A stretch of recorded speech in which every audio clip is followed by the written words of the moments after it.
Here, ready to plant potatoes. It's a beautiful sunny day and I took the straw off the bed so that the soil could warm up for a day, and I'm here to show you how to plant these potatoes, these spuds. I've got red chieftains and Mrs. Moeller yellow, and there's lots of ways to dig a hole. You want to dig a nice deep hole 4 to 5 inches. You can do it manually with a hand trowel like this, or you can dig a trench, or you can use a bulb planter, which is pretty nifty, usually used for bulbs, but potatoes are tubers, so you don't need to worry about that differentiation. That works pretty well. A dibber can get you down even deeper. Each line is an increment of an inch, so you want to get in there about 4 to 5 inches.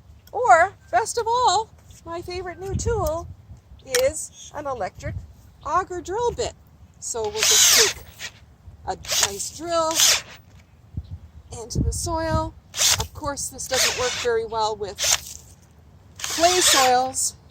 This is a nice loamy soil, even particles of sand, silt, and clay with lots of humus from my compost. And that's how that works. But of course you're hurting a lot of the worms. The mycorrhizal fungi inoculum is really important to get in there, because all plants, not all plants, many plants grow better with a fungal inoculum. At planting time, this has to have, so it's about 1/4 teaspoon in each hole. And then we'll take these spuds that have been green sprouting for about 3 weeks in the house.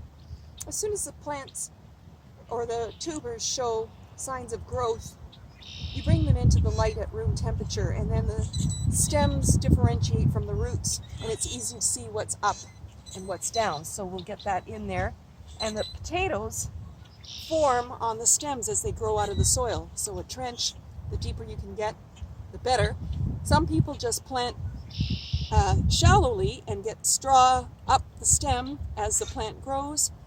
But here with moles and mice, they get in there and eat my spuds, so I'm not having any of that.